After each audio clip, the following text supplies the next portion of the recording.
बिस्मिल्लाहिर्रहमानिर्रहीम।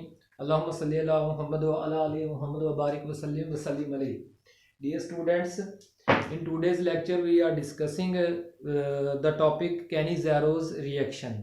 बड़ा Cannizzaro reactions को सेल्फ रिडॉक्स रिएक्शंस भी कहते हैं और डिस्प्रपोर्शनेशन रिएक्शन भी कहते हैं। तो पहले definition, aldehydes that have no alpha hydrogen undergo Cannizzaro reactions.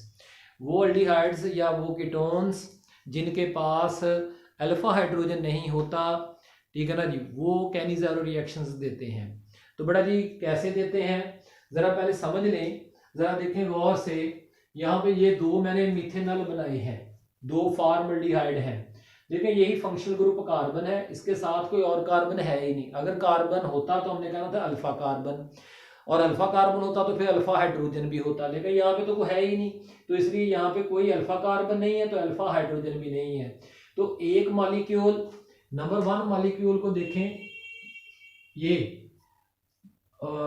Methanol है। तो ये रिड्यूस होकर क्या हो गया है, 1 की क्या हो गई है, रिडक्शन, और वो किस में तब्दील हो गया है, मिथेनॉल में। और जबकि 2 जो है वो उसकी क्या हुई है, ऑक्सीडेशन, दूसरे की क्या हो गई है, ऑक्सीडेशन, और वो किस में तब्दील हो गया है, मिथेनॉल यानी फॉर्मल्डिहाइड किस में तब्दील हो गया है, फॉर्मिक एसिड में। फॉर्मिक एसिड के साथ सोडियम फॉर्मेट में, सोडियम फॉर्मेट में। सेम यही मामला है इसके साथ है, ये बेंजल्डिहाइड है, ये भी बेंजल्डिहाइड है। एक मॉलिक्यूल बेंजाइल अल्कोहल में रिड्यूस हो गया, दूसरा molecule sodium benzoate acid, sodium benzoate में तब्दील हो गया। अब ठीक हो गया ना जी। तो ये इस तरह से, तो आपकी किताब में क्या किया गया है, 2 लिखने की बजाय, ठीक है ना जी, इसको 2 से मल्टीप्लाई कर दिया। 2 लिखने की बजाय इसको किससे मल्टीप्लाई कर दिया, 2 से। तो 2 में से एक रिड्यूस हो गया, दूसरा ऑक्सीडाइज हो गया। 2 में से एक रिड्यूस होकर अल्कोहल में और दूसरा ऑक्सीडाइज होकर सोडियम बेंजोएट यानी कार्बोक्सिलिक एसिड के साल्ट में तब्दील हो गया जी।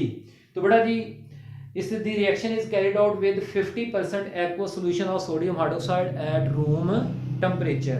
तो इसका मैकेनिज्म देखें, जो सोडियम हाइड्रोक्साइड का OH है यानी जो कैटलिस्ट है, बेस है, वो क्या करेगा, एक न्यूक्लियोफाइल बनकर electrophilic carbon of carbonyl group जो है उसके ऊपर अटैक करेगा। तो ये बॉन्ड इधर शिफ्ट हो जाएगा, तो ऑक्सीजन जो कि पार्शियल नेगेटिव है फुल नेगेटिव में तब्दील हो जाएगा, एक अनायन बन गया। अब ये अनायन जो है वो क्या करता है, वो कुछ ये काम करता है, ये बॉन्ड इधर शिफ्ट कर लिया, ठीक हो गया ना जी। कार्बन और ऑक्सीजन के दरमियान में क्या बन गया, HC, देखें HC, ये वाला H, फिर C, फिर ये C double bond O, carbon और ऑक्सीजन में डबल बॉन्ड आ गया, ठीक हो गया ना जी। ये OH वैसे का वैसे ही आ गया, लो जी। तो लेकिन अगर आप देखें तो ये पूरे का पूरा, ये सिर्फ हाइड्रोजन नहीं जा रहा, ये पूरे का पूरा हाइड्राइड जो है वो किधर जा रहा है, फिर पार्शियल पॉजिटिव कार्बन के ऊपर। तो ये बॉन्ड इधर शिफ्ट हो जाएगा, ठीक हो गया ना जी। तो इस कार्बन को अब इलेक्ट्रॉन ही नहीं हाइड्रोजन भी साथ मिल रहे हैं, इलेक्ट्रॉन कार्बन का भी मिल रहा है और हाइड्रोजन का भी। हाइड्राइड आयन क्या शिफ्ट हो रहा है, हाइड्राइड आयन शिफ्ट होगा।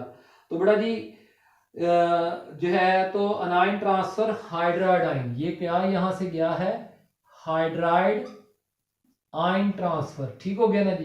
तो हाइड्राइड आयन इधर गया है, तो जिसके नतीजे में इस कार्बन की अब क्या हो जाएगी, रिडक्शन।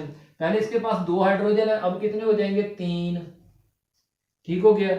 और ये इस ऑक्सीजन के ऊपर अब कौन सा चार्ज है, यानी फुल नेगेटिव। हम इसे कहते हैं meth oxide ion, methoxide ion.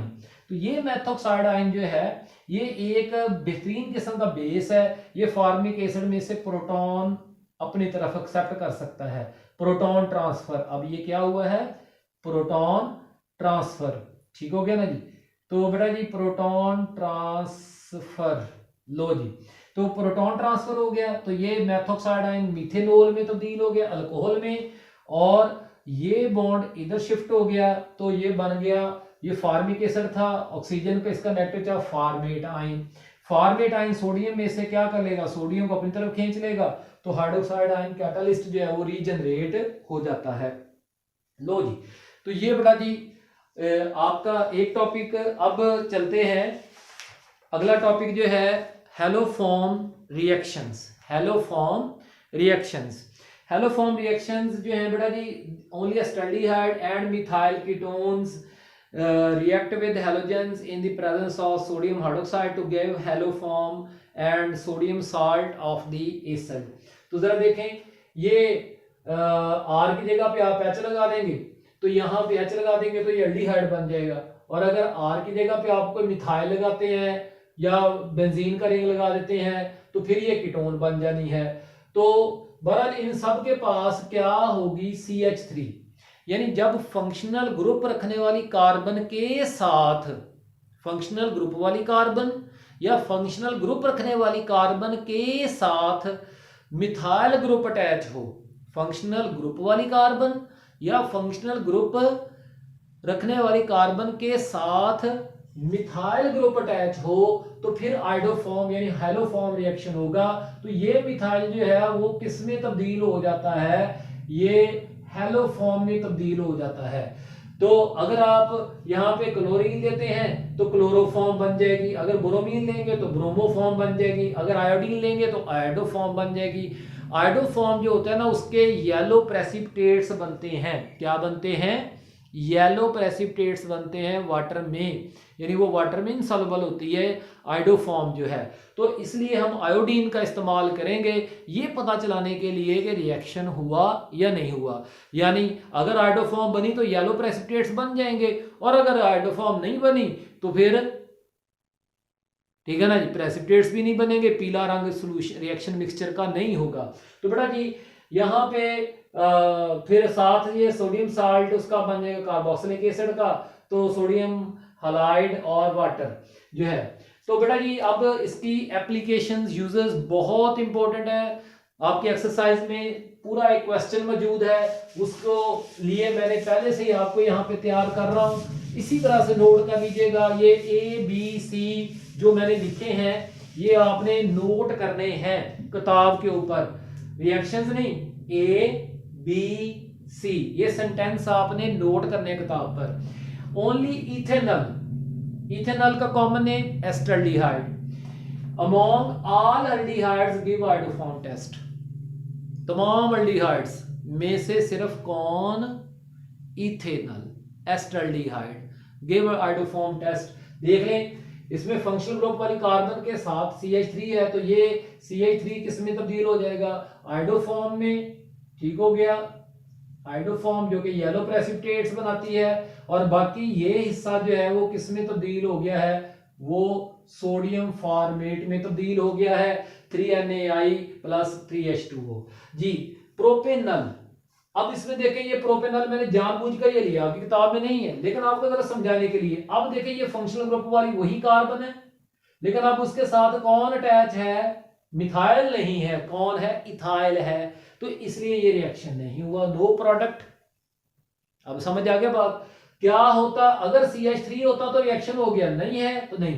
तो इसका मतलब है HC डबल बॉन्ड OH, ये कौन है, ये मिथेनॉल है, मिथेनॉल, यहां पे CH3 नहीं है, इसलिए ये नो प्रोडक्ट, आइडोफॉर्म टेस्ट में ये भी नो प्रोडक्ट। समझ आ गई बात बेटा कि नहीं।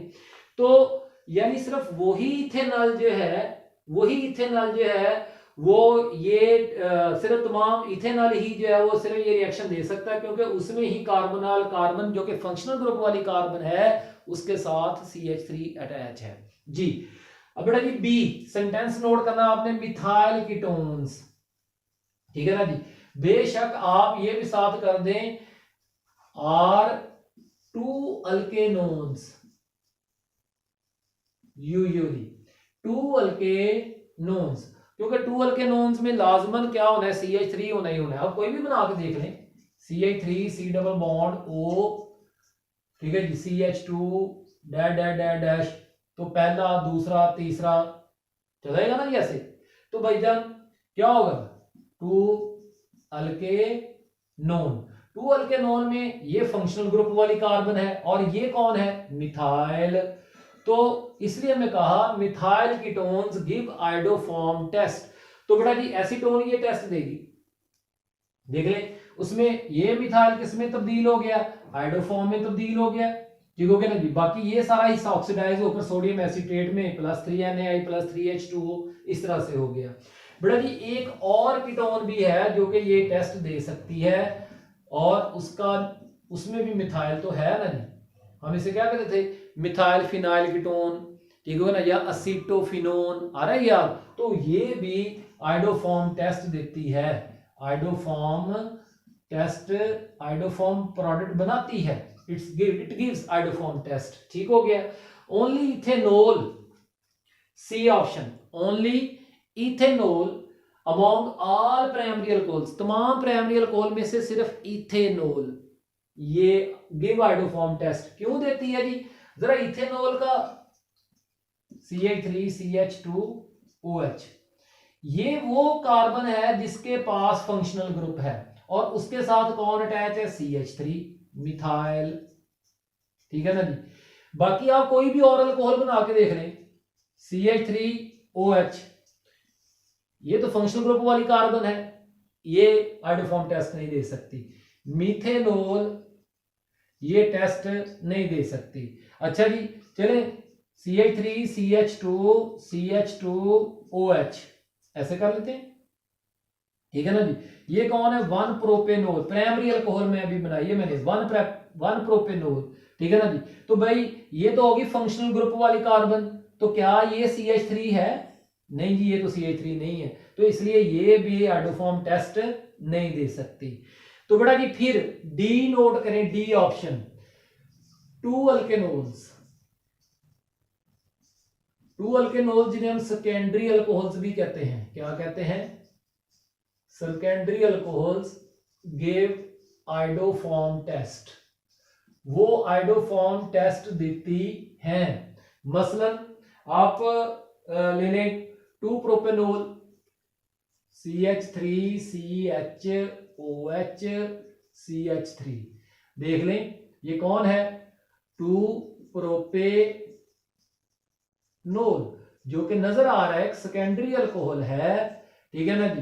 तो भाईजान इसने जो है ये टेस्ट देना है, +4I2 आपकी किताब में लिखा हुआ है, +6NaOH, और थोड़ा सा हीट भी करेंगे तो उसके नतीजे में ये वाला CH3, चलें ये तो ऑक्सीडाइज हो जाएगा ना जी, लेकिन ये वाला CH3 जो है वो किसमें, CHI3 प्लस बड़ा जी CH3, ये वाले के बाद इसको उल्टा के हम लिख रहे हैं ना, CH3 C double bond ONA plus 5NaI plus 6H5H2O।